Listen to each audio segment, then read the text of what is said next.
What is your stance on the extension of the Bush-era tax cuts? Should they all be extended, or some of them, or none of them? Well, the tax cuts should be extended to the middle class. They should be extended to middle-class families. They should be extended to small businesses. But I do believe the wealthy should pay their fair share. You know, the tax structure that we had under Bill Clinton, where the wealthy paid slightly more. We not only do we have a surplus by the end of the Clinton years, we had one of the most robust expansion of our economy and job creation in the history of the Republic. I think making the wealthy pay their fair share is the right way to go, and that would be my approach to extending the Bush tax cuts. Mr. Tavaglione, we got reversed here, so you'll have to start. I have 2 minutes? No, you'll have Okay. first on the next question as well.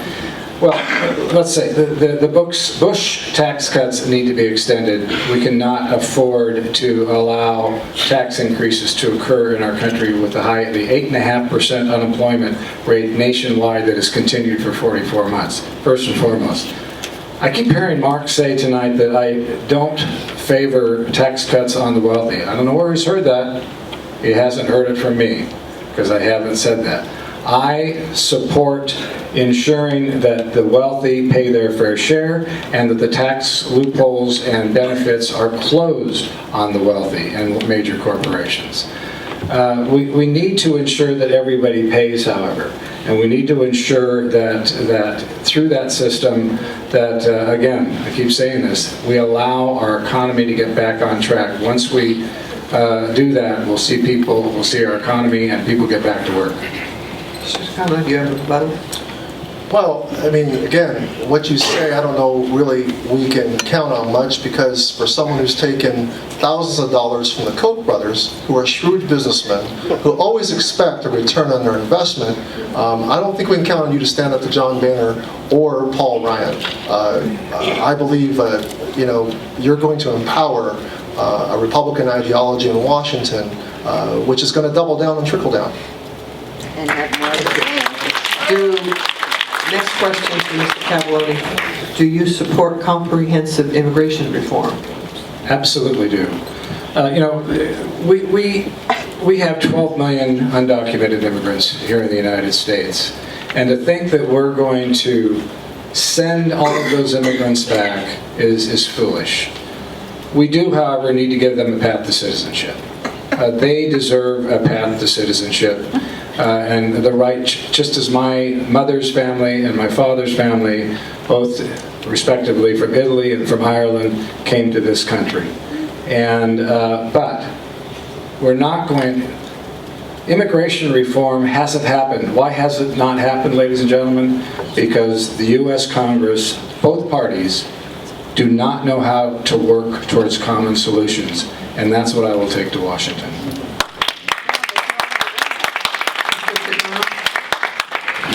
Well, I support comprehensive immigration reform. I support, first of all, making sure that we secure our borders and our service, our immigration service is fully funded to secure our borders. Second, that we need a cost-effective way to have businesses verify who's documented or undocumented, making sure that it's an accurate system. Third, we do need a clear pathway for people to earn their way to citizenship, especially for those people who've served in the armed services. We need a way for them to be able to gain a pathway to citizenship, but specifically people need to be able to pay back taxes or pay a penalty, go back to the end of the line, but yet be eligible to gain legal status for citizenship. Let me say that I do believe, as a teacher, that we must pass the DREAM Act.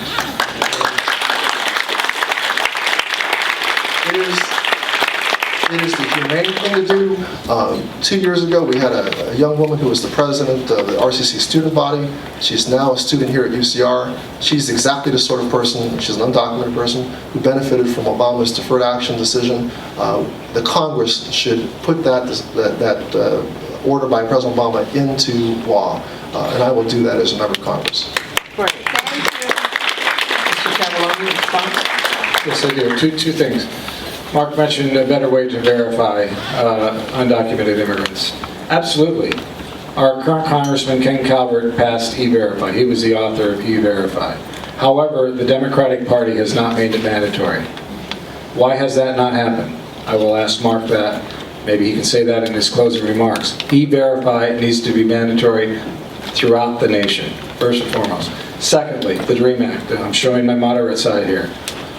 I believe that we should not, the federal government or the state of California should be using our kids as pawns, our Hispanic immigrant kids as pawns to achieve a goal. Quite frankly, ladies and gentlemen, I've given millions of Time is dollars up. of scholarships over the years, and I've never Thank you. checked the status of a child. Thank you. Mr. Takano, it is your turn to go first. What is your regional priority for transportation funding in the next surface transportation bill? Do you favor increase in the tax cap, gas tax, or not? Well, I don't believe that we should be raising taxes at a time when our economy is in such a fragile state. Raising taxes on gasoline would do much to, I think, cause consumers to divert their any expendable income into automobiles. It's already too high. We need to figure out other ways to shore up the revenues that we're losing because of more efficient cars. So, my priorities locally would be just make sure that we do pass a fully funded transportation bill. That it's not halfway, so we can get people can get the engineers to plan. We can set the processes in motion to make sure that these projects get online. Let me just say that this is only going to be possible if we have common sense. We bring common sense to Congress. What's really in Congress right now is not common sense. It's a rigid Republican ideology in Washington that controls that House caucus, and that has to change. Thank you. Mr. Tavaglione? Probably the most critical element of our economy today here in Riverside County and our region is transportation infrastructure. You see it every day when you drive our roads. We have billions of dollars of projects under construction today, partially because of the Federal Transportation Act, but to a big part because of local fees that have been put on development over the years as a result of the Board of Supervisors that I have sat on for 18 years taking a proactive role to ensure that these developers pay their fair share. In addition to that, we are called a self-help county, meaning we actually fund through a 3/4% sales tax additional money that matches the federal government. And I think that would incentivize, if you will, more self-help counties throughout the United States to have projects and make their dollar go a lot farther. Thank you. Mr. Takano, you have a response? Well, it's all this talk about what's been happening at the county level, is all fine and well, but the job that either one of us have to fill is how to go to Washington to represent this area and get things done in Washington. As I say, all this experience at the local level will not amount to much if this Republican majority is still empowered by John Tavaglione. Mr. Tavaglione? Here, here. I don't know what to say. I'm going to go to Congress. I'm going to roll up my sleeves. I'm going to work across party lines for the benefit of all the people in the district that I represent, no matter what their party, no matter what their race, no matter what their social background.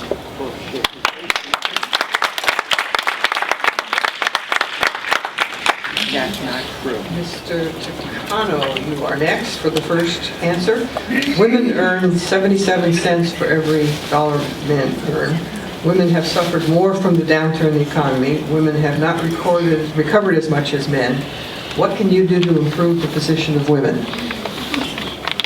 Well, First of all, let me just say how proud I am that this Congress corrected the legal interpretations of the courts and passed the Lilly Ledbetter Equal Pay Act.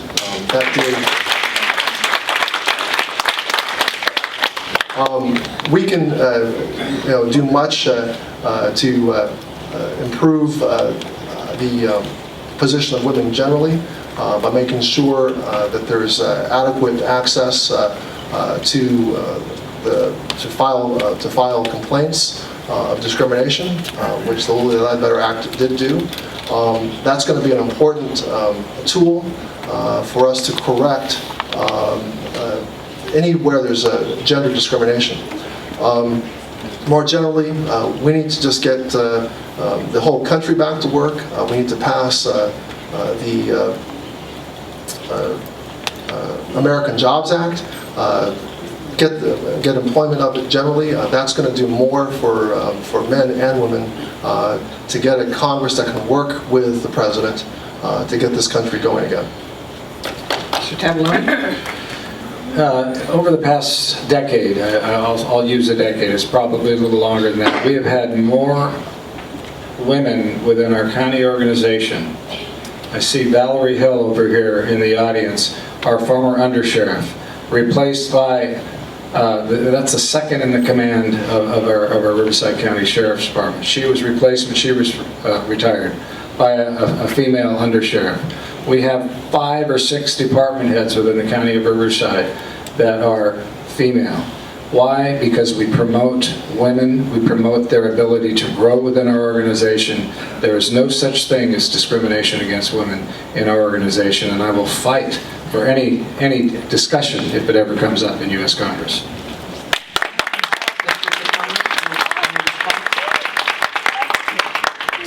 Well, the Riverside Community College District, we have, aggressively looked to provide opportunities regardless of gender, regardless of race. And I'm glad that this Congress, this past Congress, finally did put teeth into the law and correct an injustice in the courts. I think I'll bring a clear philosophy of equality and justice that we need to enshrine in our laws. Thank you. Mr. Tavaglione, if elected, what will you do to strengthen our military and ensure our veterans and their families receive benefits such as health care? I will do anything I can to assist our veterans. As a U.S. Army veteran, I've walked in their shoes. I have many, many friends who are in the service as we speak, many friends who I spent time in the service that never came home. And we owe it to our veterans to continue to support, continue to fund, not cut our military services at a time when our world is in great crisis. We cannot afford to do that. We need to do everything we can to support our military, both those that have served and are now veterans and retired, and those that continue to serve day in and day out, both men and women in our armed forces. And I will fight like crazy to ensure that that continues. Well, we have, I just want to say how proud I am of our men and women who serve in the armed services, the great job that they have done, and so much was expected of them when they shipped out to harm's way in Afghanistan and Iraq. And as we welcome them back, the most important thing we can do is welcome them back to a job, welcome them back to job training. Connect their skills that they gained in the military to employers who need them. And I'm very disappointed that this Congress went home with a record number of vacation days this year and failed to pass anything to help veterans in the way I've just described. I'm going to go back to Congress to make sure that we do right by our veterans. I'm proud to say that Riverside Community College has done everything it can to help veterans transition back into educational life. I'm proud to say that one of my staff members of my campaign served in Iraq and is proudly working with my campaign to get me elected, and I'm very proud of that. Mr. Tavaglione, you have a response? I do. I would just like to point to my right over here, over in the far by the wall, to your left, and I'd like to ask the veterans that are here on behalf of John Tavaglione just to say hi and thank you, because they are here on my behalf, because they have supported me. They know that I know. They've walked in their shoes. I have individuals here that have gold, silver stars, bronze stars, excuse me. And we can never stop caring and providing for our military, both active and retired. Mr. Takano, citizens don't just elect congressmen, they elect lawmakers. What in your experience qualifies you to be a lawmaker? Explain. Well,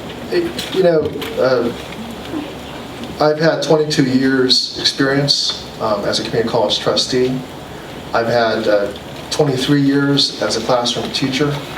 The most important thing that I think that I've learned in that experience is the common everyday concerns of the middle class, their anxieties about the future, how are they going to pay for college, and I'm going to take that experience to Washington. I know how laws such as No Child Left Behind have affected teaching and learning in the classroom, how the over-reliance on standardized testing has created a culture within the schools which is unhealthy and which has harmed teaching and learning. The American Congress needs a diverse group of people who can bring important points of view. I can supply that point of view ably. There are very, very few people who come to the Congress with that sort of experience. It's a unique voice they'll bring. It'll be a teacher voice. It'll be one that's going to be important because, The Economist magazine a few weeks ago or a few months ago said one of the most important things that this nation can do for its economic future security is to improve its educational system and make our educational dollars more efficient and more effective. Mr. Tavaglione? Citizens don't just elect congressmen, they elect lawmakers. What in your experience qualifies you to be a lawmaker? All right. Thank you. Well, again, I think 2 decades of being in public service, number one, providing a tremendous amount of experience in dealing with all the issues that are facing our country today: energy, job losses, the economy, transportation infrastructure. Those are things that Medicare. I sit on the Inland Empire Health Plan Board that is one of the biggest providers of Medicare, Medi-Cal here in the region. In fact, they're the second largest in the state of California. I sit on their board. That experience is going to go back to Washington and be applied in Washington, D.C. as we deal with these very challenging times. You add to that 25 years of the public sector, writing checks, employing people, knowing what it's like, the challenges that small businesses go through. That, coupled with my public sector experience, is going to take Washington forward when I go back. Mr. Takano, a response? Heaven help us. Well, I just repeat what I said. There he goes again, talking about all this experience with county economic development, all that authority at the executive level. It really hasn't done much. We still have a 12% unemployment rate, which is among the highest in the state and the highest in the nation. I don't see how that experience in Washington is going to help us turn things around. The last question.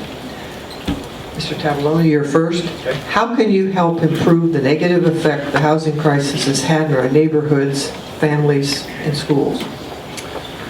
That's an excellent question. The way you allow the housing crisis to be fixed, if you will, is to keep the federal government out of it. Let the free market system work. Let me just tell you why. Something that has been authorized by this current administration is that they have allowed foreign investors, institutional investors, to come into our county, buy in bulk over 500 homes in neighborhoods that are going to be rented by absentee owners. What is that going to do to your neighborhoods, ladies and gentlemen? that's going to cause those neighborhoods to deteriorate, because the owners are the ones that, the people that are living in the homes and owning those homes are the ones that are going to take pride in ownership. Our system will correct itself if we repeal or amend Dodd-Frank, number one, which is a mess. It's holding back capital into our communities. And if we allow the free market to work so that people can feel free and comfortable to invest their hard-earned dollars back into the economy.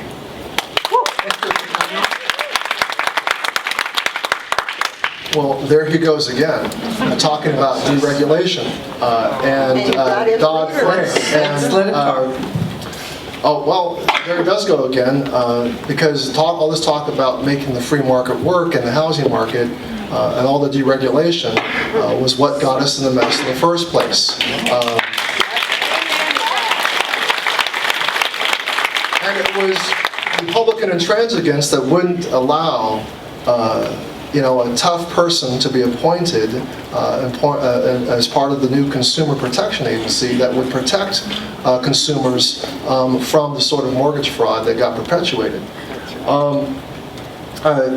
What we can do right now is we can help those people who are in their homes right now, who are working and playing by the rules, trying very hard to meet their mortgage payments, refinance at lower rates. Both the President and Governor Romney agree that this should be done. Interest rates are at record lows. The Fannie and Freddie held mortgages. We can do much to help these people, and the only thing that's stopping us is the partisan bickering in Washington. And I'm going to go back to Washington to work on this and fix it. Mr. Tavaglione?